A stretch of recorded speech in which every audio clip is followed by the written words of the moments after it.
Good morning, and welcome to Gather for Her. I'm Charlene San Jenko, and I'm super excited to welcome you along with my co-hosts to today's conversation. Usually I would introduce each of my co-hosts and I'd say a little something about them. I'm actually going to let them introduce themselves today if they wouldn't mind, because we have some new folks on the call. Typically it's our same group that gathers every week. So it's kind of like, hey, you know, we're pretty casual because we know each other. It's kind of like we're having breakfast or coffee together. So I'll introduce myself. I am the founder and the CEO of Powerhouse Media Group. We're all about being here for you to build strong women who lead and to build support and amplification and strength around their greatest impact of what they're here to do in the world, why we're here in the first place. I am grateful to be with you from the beautiful Sunshine Coast. I come to you this morning with gratitude and respect from the traditional, ancestral, and unceded territory of the Squamish First Nations. And I would like to welcome my co-host, Christina Benty.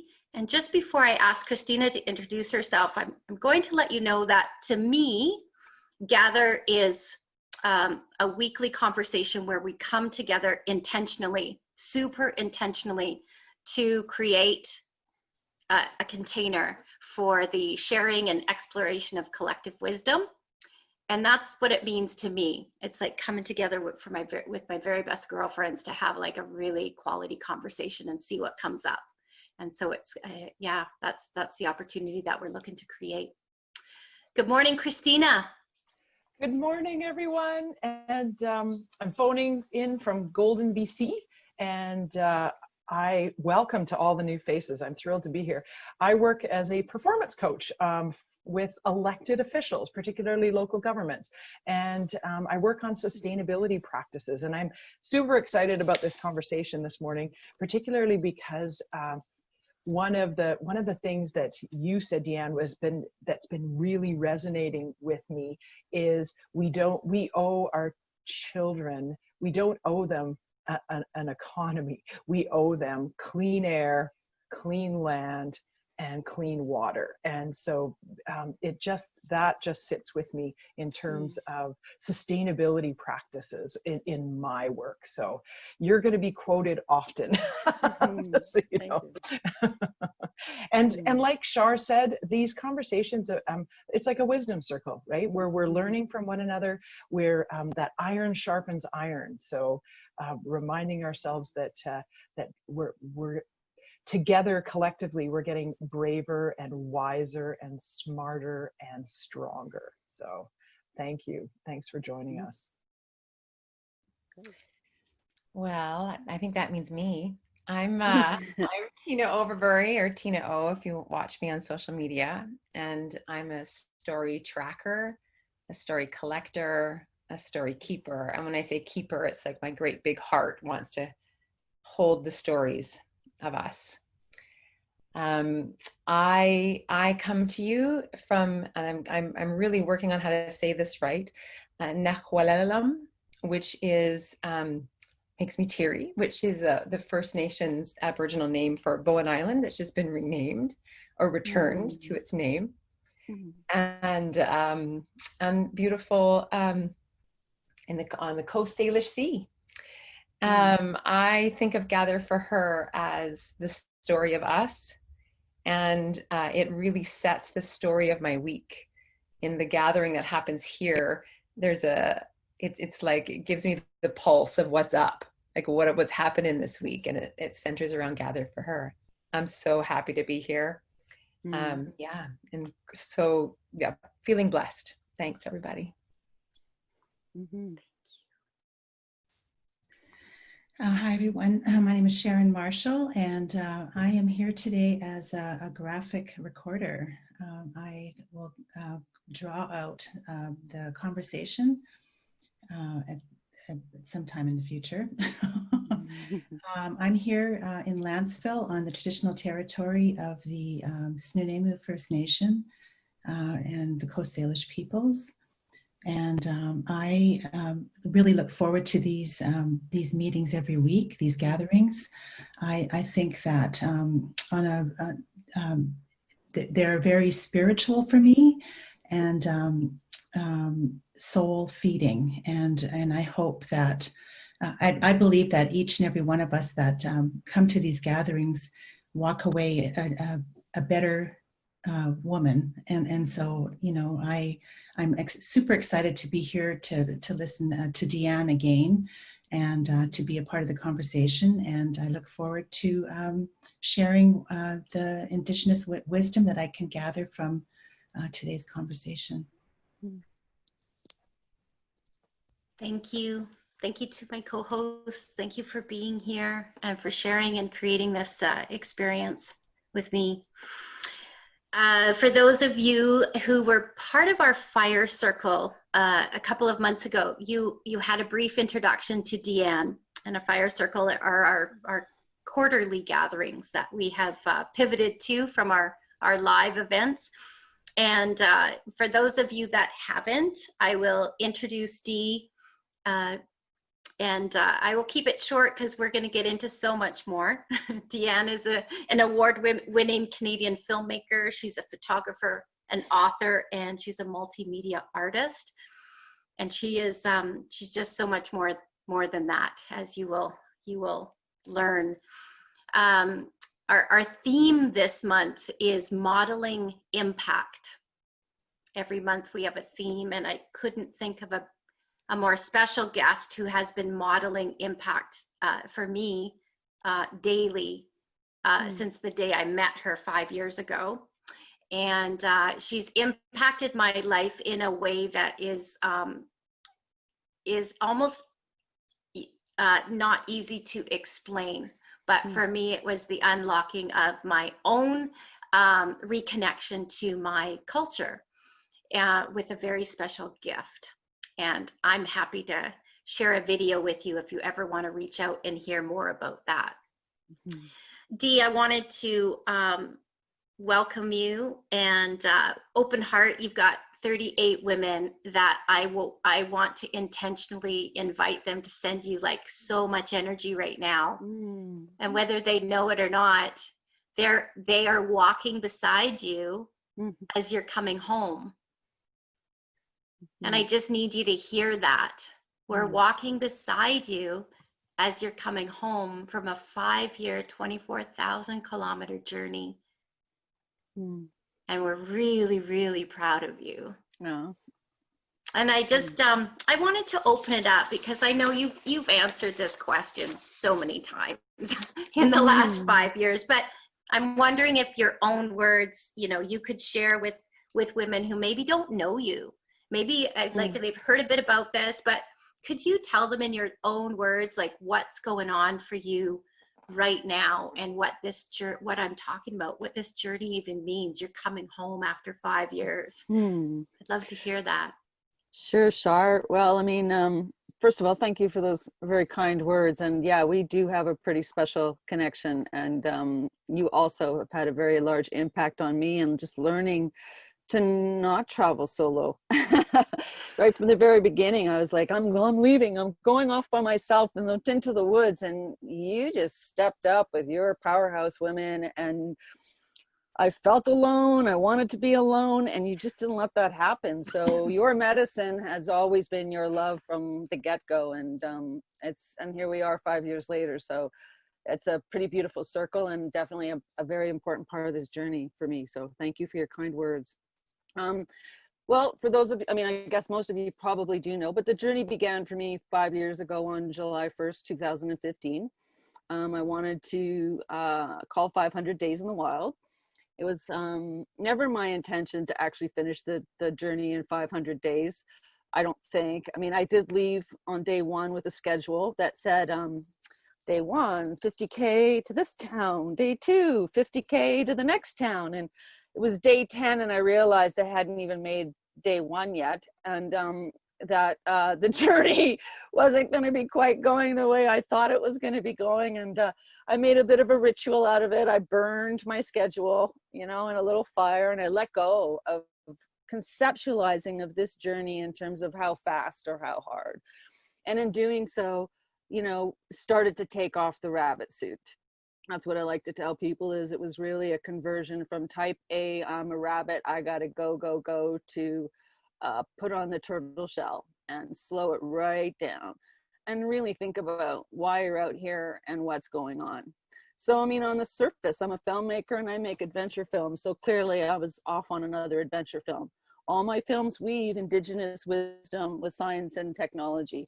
I could see the opportunity for that in this story.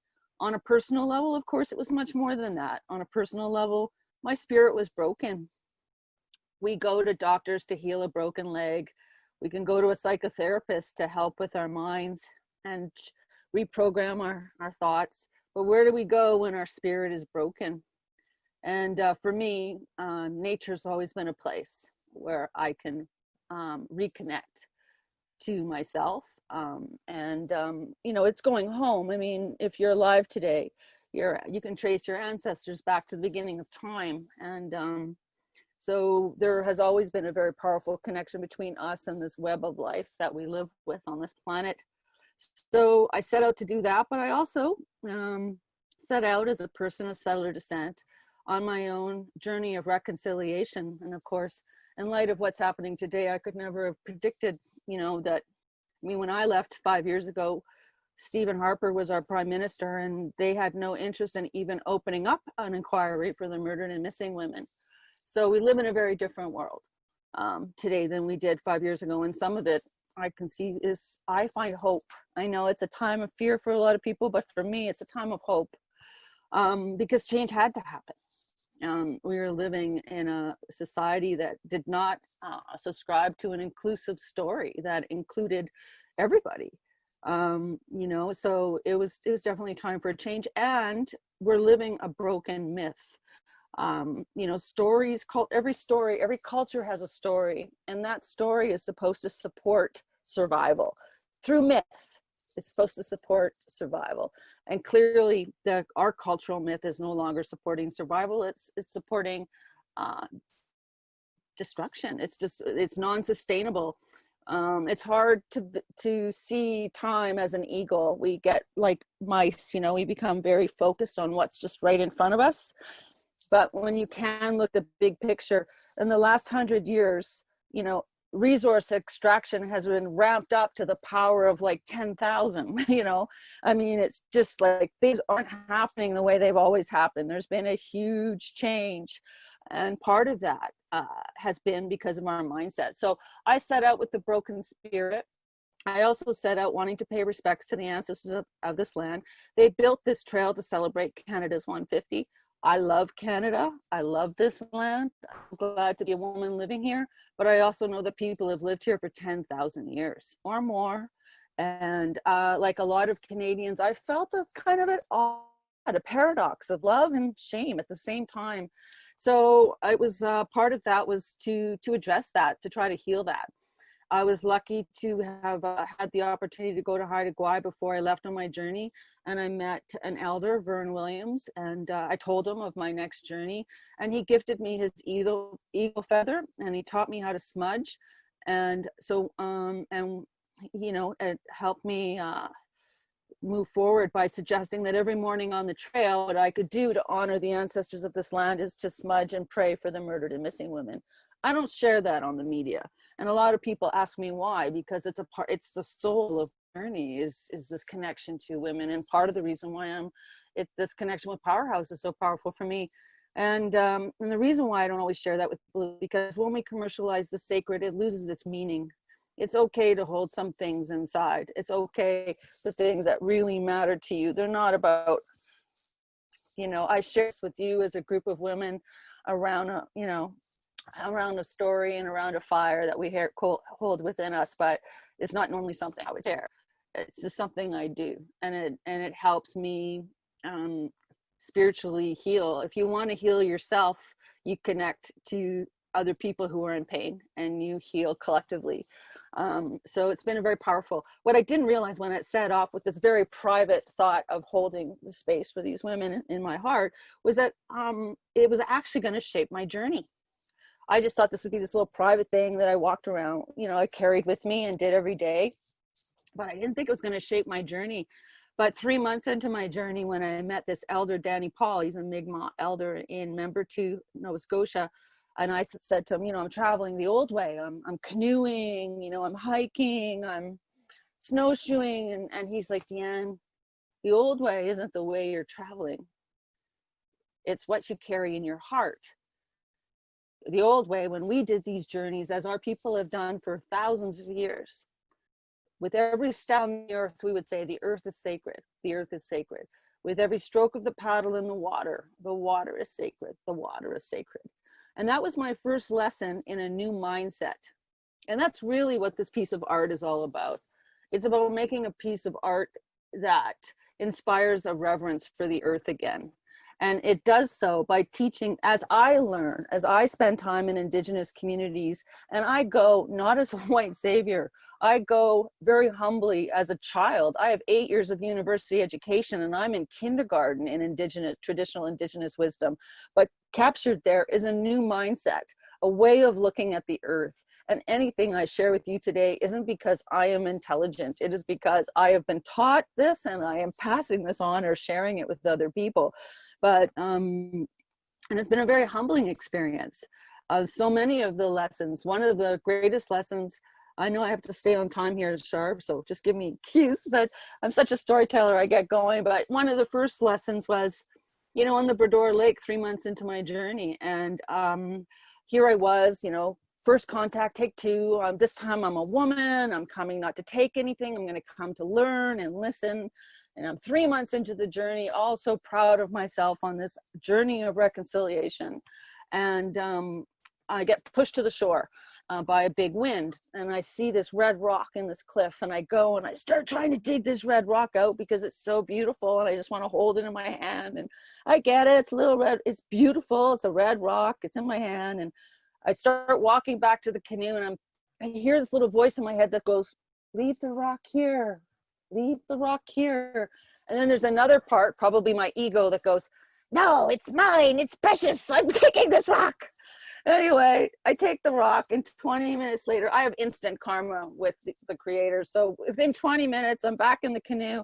The canoe gets swept out into open water by a very strong offshore wind. And I have my very first call with my mortality on my journey. And all I can think about as the wind is whipping me out across this open water is, if I can make it to shore, I'm going to give the rock back. If I make it to shore, I'm going to give the rock back. And I make it to shore, and I give the rock back. And in that moment, as I sat there, and I sat there for a few hours after a few tears and I realized my first lesson was, and it was very humbling. And that is, like, even with the best of intentions, I had just done the exact same thing. I had come and I had taken something that didn't belong to me. And it made me think about, what does it mean to be an explorer? And when we read the history books, because they're not her story, that's our job. We got to write that story, because nobody's been writing that story. Only his story has been written. So get to work, everybody. But, you know, one of the first lessons I realized was, like, what does it mean to be an explorer in the 21st century? And it's not, and what, as a woman, can I bring to the sensibility of what does it mean to be an explorer? And what it is we come to learn, and we come to listen, and we take nothing. And that's what, for me, this journey of reconciliation is about. It's about actually coming and learning and listening. And at its very heart, that's what 500 Days in the Wild is all about. Oh my goodness. I love it. I love it. Okay, that is a great segue. That is a great segue. And it is, it's hard to reel you in, but it's wonderful. And I hope that we have many more opportunities for, you know, stories from the trail, because it's just so apparent. Oh my God, it's so rich. I would like to talk specifically about the film, because Okay. there is a lot of opportunity for women, and I'm happy to share. Like, you've had quite a few interviews about the journey, about you know, the trek. There's a great there's a great podcast that I've shared recently that I'm happy to share, and that talks more with Sparta Chicks about your journey. But I actually want to talk to you for a moment about the film and your commitment to this impact project. It's, you know, it's been a 5-year journey of collecting and gathering, and now you're, you know,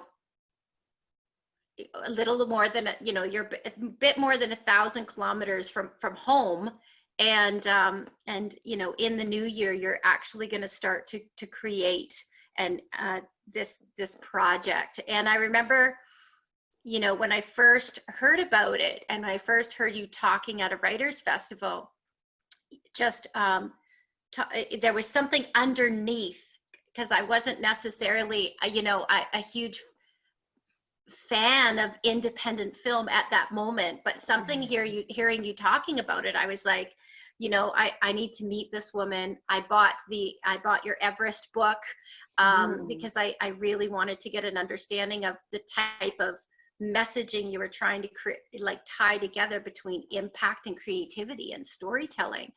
And I wondered if you could speak to, you know, the journey that you've kind of had with your first, you know, films, and where you're at now, you know, at 50, and what's the impact that you're looking to make over the next, say, 5 years with the film. And I know it's 5 years and beyond. It's actually, I've heard you say 10 years, right? But I'm curious about the impact of the film 5 years previous to the, you know, the journey, 5 years forward to the new journey through the vehicle of 500 Days in the Wild as a film. Well, it's difficult, Shar, because I mean, I have 400 hours of footage and I don't have a 90-minute film cut yet. So, and in a lot of cases, these films are made in, like, I mean, most sacred relationship that a filmmaker has, like me, an independent filmmaker, is often with the editor. You know, I worked with Janice Brown, with 40 Days of Base, Dianne, Pietro Bruno, two amazing women, and they are, again, behind the shine of the success of those films. They were very important relationships. So it's hard for me to talk about, you know, the film as a completed entity, because it's still, what I have right before me right now is a huge mound of clay that I've gathered from across this land.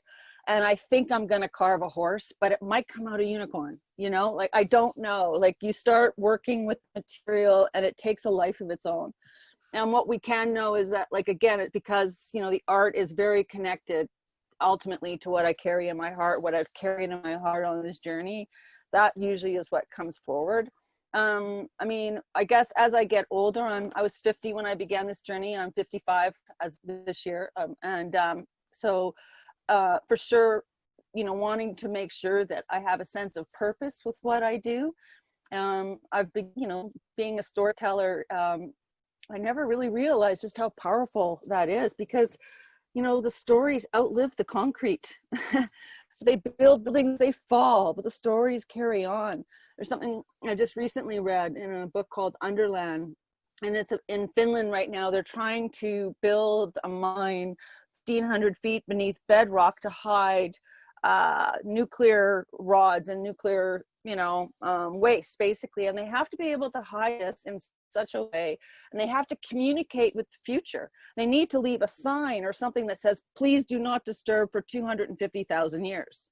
Well, we're like a civilization for 10,000. We don't even know how to read the hieroglyphics from the Egyptian pyramids. We don't, you know, I mean, so how do we leave this message?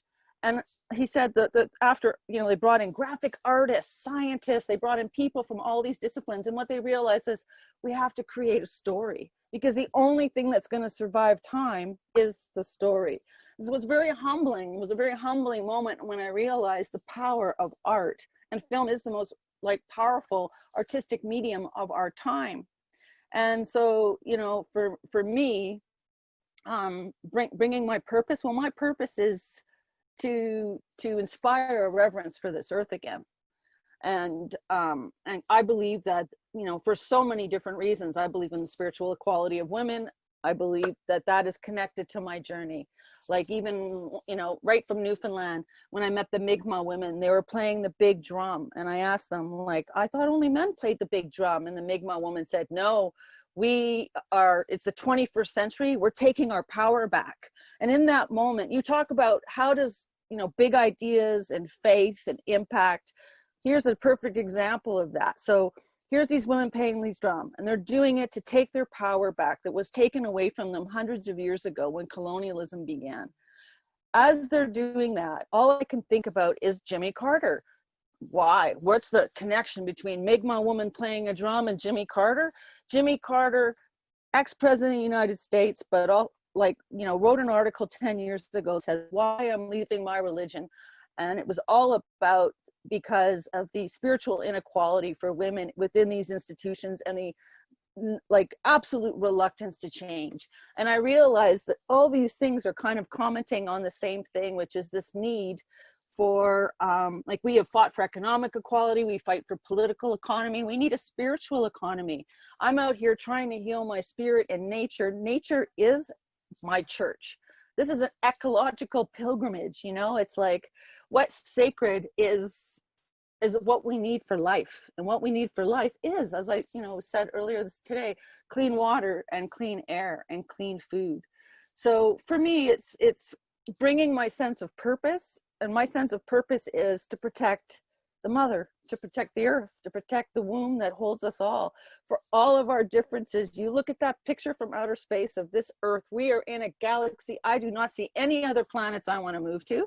There are no butterflies on Mars. There are no cedar trees on Mars. So it's about protecting our home and about finding what we share, what binds us together, not what rips us apart. And what we share is this land, this water, and we are all tomorrow's ancestors, and we all share that responsibility as well. I love that. Spiritual economy. Yeah, I know. There's a good notes in the comment. Just gonna take a breath and check in with my co-hosts. I'm curious of what has been shared so far.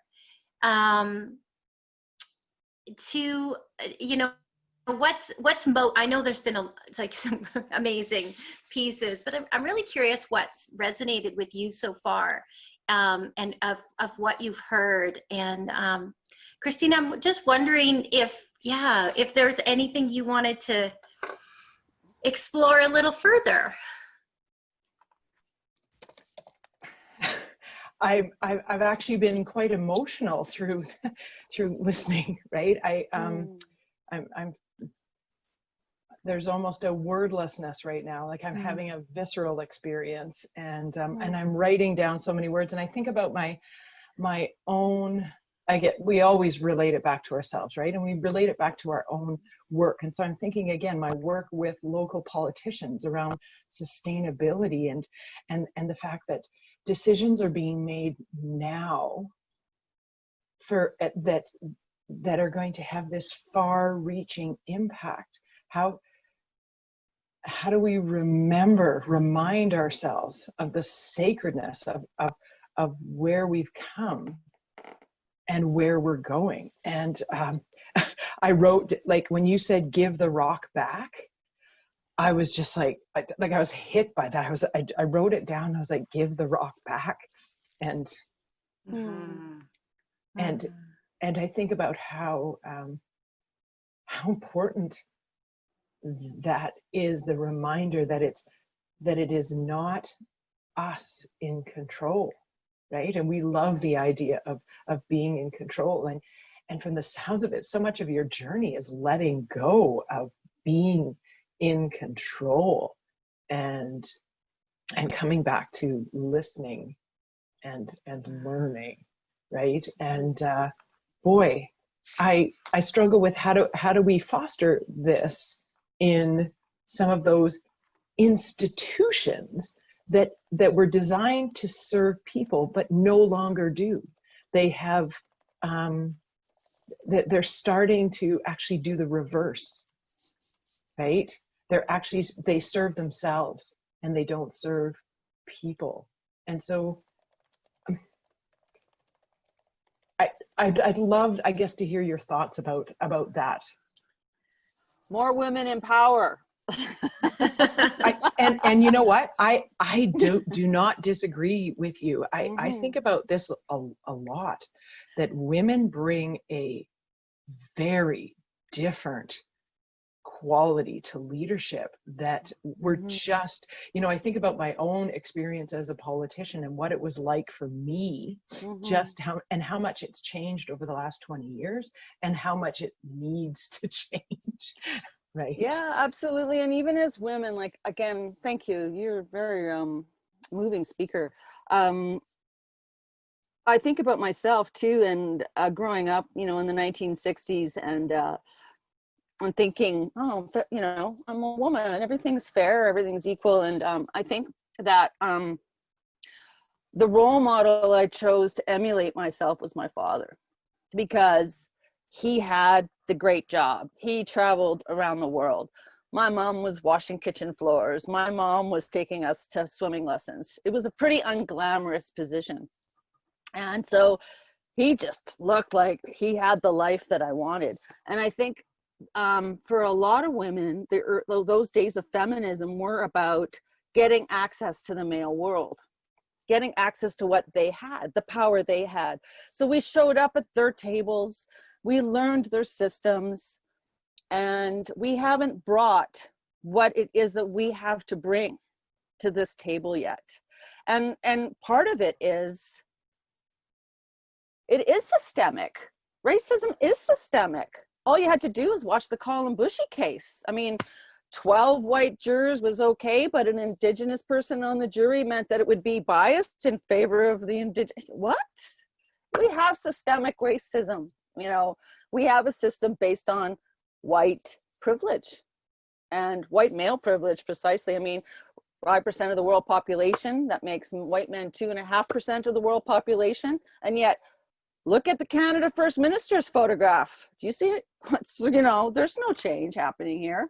I mean, I'll tell you one thing, like Trudeau did more for me in the first 24 hours of power in his first term, just making half his cabinet women and getting that inquiry going for murdered and missing women. No other political leader has done as much for me in power as he did in the first 24 hours of his first term.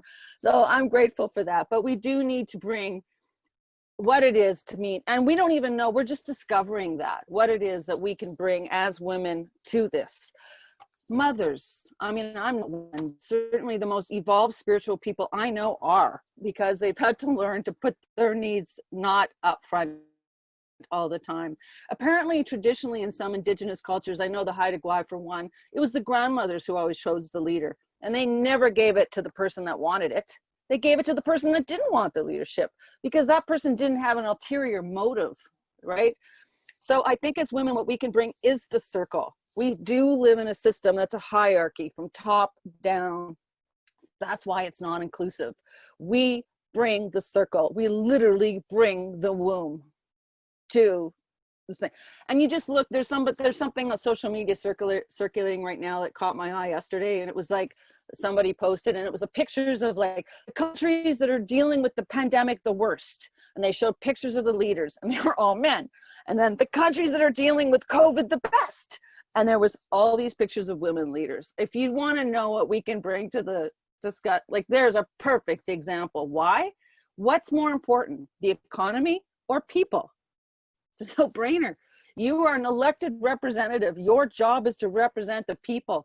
But somewhere along the way, that got confused with representing large multinational corporate interests. I'm not saying we don't need an economy, but you know what? The economy as it's built today is actually only a couple centuries old. We only started using dollar bills like, 400 years ago. We invented this. This thing's a construct, and now we're letting it take over. I mean, I don't even know why we're having discussions about AI, artificial intelligence. We can't even manage how to manage money. Like we can't without letting it control us, let alone bring in artificial intelligence. It's just, we've lost our way. We've lost our way. And, one of the other, sorry, go ahead. I'm like, I gotta jump in, and I love it. But I want to jump in because because the passion is the driving force forward, and the core to me is that, well, that's my filter, right? That's how I hear the world through. But the core message of what I'm hearing that we're invited to do, not to do, to operate from, is the word sacred. Mm-hmm. When you, again, and the reason I jumped in now is because you said we've lost our way. And I was like, oh, we could talk about that, or we could talk about lost our way from what. And I wanted to come back to your word myth and your word and the way you described your journey and how it changed in the first 10 days. And sorry, not in the first 10 days, you hadn't even finished the first day. And then, your disclosure of the, and I say disclosure because I could feel the sacred in you of the piece that you don't share with the media about the murdered and missing Indigenous women. And there's something sacred in that for you. And then I hear all the more women in power, and I know that there, and the women with the drums, and I know that there's a part of the narrative that we're missing, that we aren't missing. It's in us, but it's not here, out here. And I hear that in you. I hear it. And I want to connect to the circle and to the sacred. And I'm wondering if you're noticing, if as we drop the triangle, and we start holding on and reconnecting to the sacred and moving forward, what that means in terms of partnerships or teams, or like, I don't even know if those words are the words we should be using anymore, but like what, like to move with, right? Like I'm seeing women with drums, and I'm like, they're not a team. What are they? You know, like, can you speak a little bit to the leaning into togetherness, maybe? Well, I mean, you know, the economy of this film has been kindness, right? I left with no money to make this film, and everyone was like, how are you going to do it? And it's like one day at a time, one step at a time. And it's been through kindness. I mean, that is the currency of this film. It's kindness. And as far as like moving together, I mean, where the opportunity is coming in right now is we're watching what has been this strong infrastructure collapse, right? The economy is collapsed. We don't even know the long-term impact of what we're living through right now. So you can live in fear of that, or you can go, wow, what an incredible opportunity. So rather than going through the traditional means, for example, of financing this film, this kind of film, the issues that we're talking about would never get made, you know, with broadcasters or Netflix or Amazon, because what they do is they go Indigenous, nature, women. Oh, she's 55, so a middle-aged woman. And they run this stuff through an algorithm, and they go, yeah, we get zero coming up here. Like, we can't, yeah, you know, there's no audience for this film. And so you're forced to sort of, okay, well, like a river, there's an obstacle. So how am I going to move? How does this water flow? How does this story continue? And it expands, you know, that's what really art and creativity is all about, is how do you deal with an obstacle, right? How do you move through it? And that is a perfect segue into like why I'm now working with Powerhouse, and now I'm working with Canadian Parks and Wildlife. It was time to start looking at new ways of doing things, and actually as the journey has revealed, it's not just what we do, but how we do it. So it's important that not just about the film that gets made as in the final product, but the journey of making that film. And so, you know, finding people that have the same sense of purpose. So for sure, that was a no-brainer with Powerhouse and Charlene and all of you. And also with Canadian Parks and Wildlife, because as I said, after 5 years of being in nature and in the wilderness, I know for sure I am going to be spending the rest of my life trying to protect it, trying to protect this earth, trying to protect the resources for future generations. So it's instead of commerce, it's purpose. And, you know, lead with the purpose, follow the purpose, and you know, maybe looking at success differently too. Like part of the problem is like so much of our culture like we weigh success based on how much money we make, but really think about the story over time. We don't remember who was rich 1,000 years ago. We remember who was kind.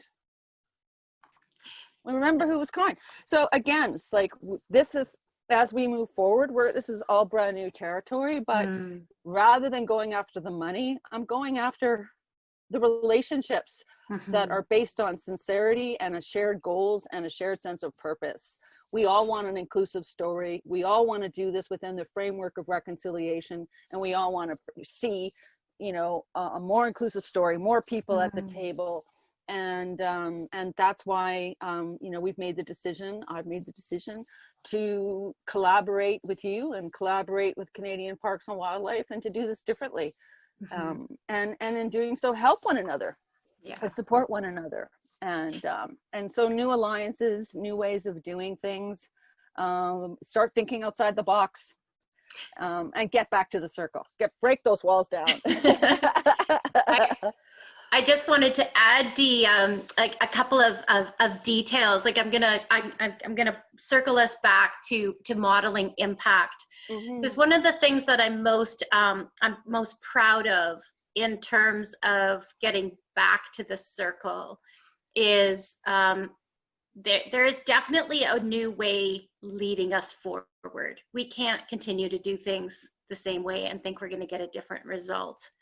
And I think that the partnership that is happening between 500 Days in the Wild and yourself as the creator and the filmmaker, between CPAWS, which is the Canadian Parks and Wilderness Society, a national society that's been around for more than 50 years.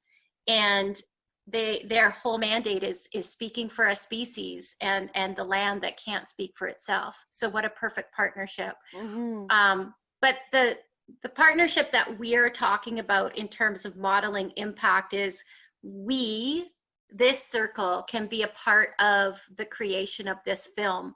Absolutely. Through partnership with CPAWS, not only to be there cheering on from the sidelines, but we can actually be change makers in the film. CPAWS is working with us to provide a fundraising vehicle. So we are we're the producers of this film, and with every investment in the film, with every contribution comes a tax receipt through CPAWS. And so I just want to say that Powerhouse will be rolling out a very specific campaign over the next coming months that just invites women who may be pondering their own impact project for the next 5 years. And what might that look like? What could that look like? And interested to also be inspired and walk beside the development of an impact project. And maybe the starting place is, I'm not sure what mine is fully yet, but I do want to back Dee up and be part of the story that's being told through 500 Days in the Wild. And that's all I'm going to say about it right now, but there's definitely an invitation to come to this table, and we figured out a model that I actually think going forward, where you can marry a nonprofit organization, a change maker, an impact champion, and a mobilizer and impact producer to create change through changing the narrative. I honestly believe that we are modeling a way of being in partnership that can transform our future. And that's what I'm most excited about. I'm excited about that too. And, Charlene, like, even every single person who's come out on this journey, with the exception of one, has been a woman. Like, this film is being made by women creatively. All the people that I'm like, almost all of the people who have been on the trail in the last 5 years have been women, with the exception of one of my dear friends, Greg. And like, the idea that this film could possibly be made with 1,000 women instead of a corporate entity really, really excites me.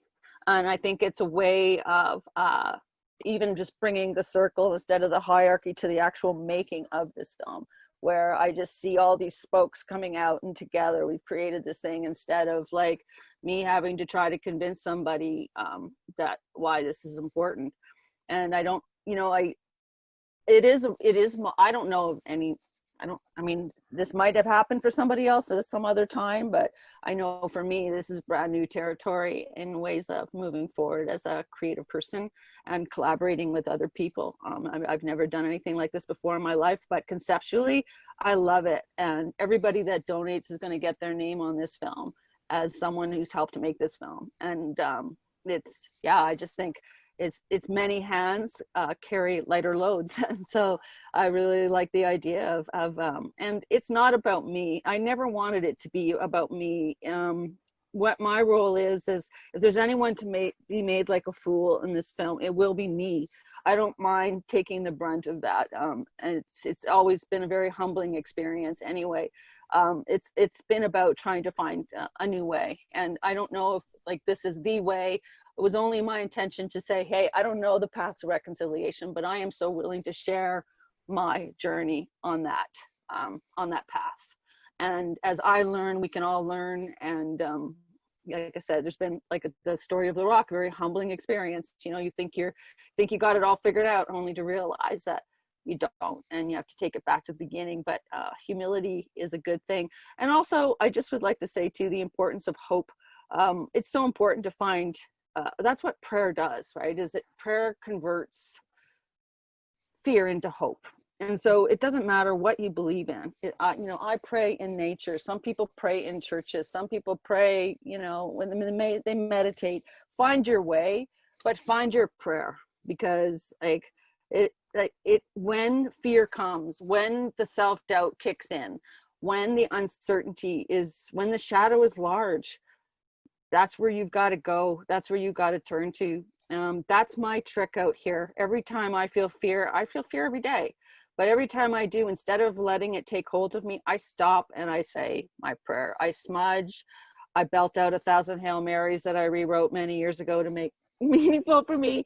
I mean, find your way, and it's a really, really important part of how we can move forward too, because like I said, there's a lot of places that we can go to heal, but where do we go to heal our spirits? And it's an initiative that it has to be sincere, it has to speak to you, and there's many ways of finding it, but find it. Thank you so much, Dee. I'm going to ask my co-hosts for just some quick final reflections before we officially stop the conversation and our recording and open it up for a few minutes for questions from our audience. And Christina, I was hoping I could start with you. Yeah. Dianne, I want to thank you for informing my work and for strengthening my resolve in the work that I do. And there's so many things that I'm going to continue to feel through this. So thank you. One of the things that I wanted to capture, and I think Tina wrote it in the chat, around this being speaking for a species and a land that cannot speak for itself. And you know what? The land and the species are speaking. Our job is to listen. Right? And you have, just that's the work that I want to do in the world. So by bringing your work, you have informed my work and have just deepened it and enriched it. So thank you. I'm humbled. Thank you, Christina, and thank you for doing the job you do. And even the fact that you're here today and partake in this conversation and the things that you said, I find hope knowing that people like you are out there working with the politicians and sharing some of these ideas and bringing forth some of these ideas. So thank you very much for the work you're doing. That's very big impact, very big change is working with leadership, obviously. So thank you very much for the work you do. I guess that's me. Am I muted myself?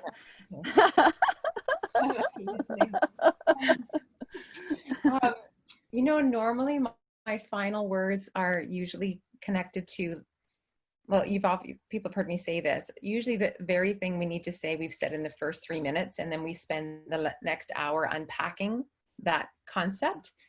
And so maybe that's true. It's just I'm hearing it differently. Normally I would go to, okay, this is about the sacred. I'm like, meh, it is. But I feel pulled to talk about the how because of where we got to this place at the end. And I was actually quite hooked by my own question of, which was kind of flippant about maybe partners, maybe that's not even a word we should use, right? And I'm like, what was that? And this image flashed in my head around the circle and the womb and your the way that you described, you know, women in power and the drums. And I thought, I got this vision of like what happens when a child is lost in a supermarket. It's like women have this sonar, this like supermarket sonar that goes, child in distress, and like they from all places to help the child. And it's like there's this secret language of women, and not that men don't have it, it's just different, but we have a language between us. And when I think about supporting your film or supporting our impact projects, I think about that secret language, that secret call of women. And I wonder if that is, for me anyway, the message of what partnership looks like from the womb. I like it. I mean, I like the idea that this film is just how, like, we're all mothers of this film, you know, right? Or we're all giving birth. This film's coming out and everybody's, we're all mothers to this film, and we're all mothers to each other anyway. It takes a community to raise a child. It definitely takes a community to birth a film. So yeah, for me, it's that way. And that's another reason why it's so important that I choose the people I work with so carefully, because they are also mothers of this film. And so it's so important that I believe that they're going to be a good mother to this film. So yeah, I love your metaphor. And yeah, hopefully language is really, I mean, that's really big right now. We all have to relook at words, be mindful of our words, like, and be willing to change our words. It's, even just like using person instead of him all the time. Like I'll say, Louisa catches me on it all the time, right? Because she worked in trade, so she's extremely sensitive to pronoun, because she's just so used to he, because she was one of the few women wrenching on 747 jets for WestJet. So, and she hits me with it. I'll always go, that's a two-man, can you get that two-man tent for me? And she's like, it's a two-person tent. And this is how insidious it is. It's like, it's a part of our vocabulary, right? And this applies to racism. This applies to misogyny. This applies to so many things. We have to be willing to start looking for new ways of saying things, finding new words, finding new language. So great point in terms of like, how do I wrestle? What do we call this?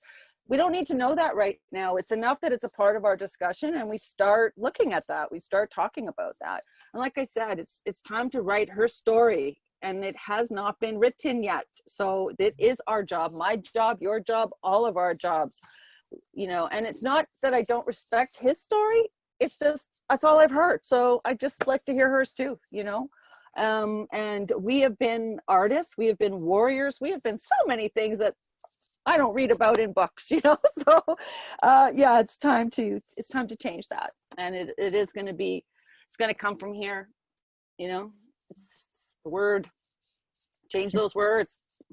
Amen, sister. Yeah, it's definitely her time. Yeah. Yeah, and I just want to say thank you, Dianne. What an incredible conversation. And like Christina, I have just been hit very emotionally over this whole conversation. For those that are on this call that don't know me, I neglected to mention at the beginning that I work with Indigenous women. And I help them find their voice. And so, I mean, that you do and what you have done has resonated tremendously throughout this hour. And Yeah, and the picture that was painted for me is the web of life. You know, what you mentioned was the spiritual. We need a spiritual economy, and really that's what we're talking about with this collaboration. The web of life. It's a spiritual economy, and the Western woman is going to change the world. It's up to us now. The men have had their time, and look what they've done. And so now it's up to us to fix things and you know, hashtag find your way. Beautiful, really beautiful. So thank you. Spiritual economy. That's beautiful. I love it. I'm going to wrap up the formal part of our conversation, and thank you so much for being here today. To all of our guests, we will be following up with you. Join us for any gather any Wednesday, but I will personally be following up with you to ask you to consider becoming a mother of this film. And it's something that I'm pretty passionate about. So thank you for being with us.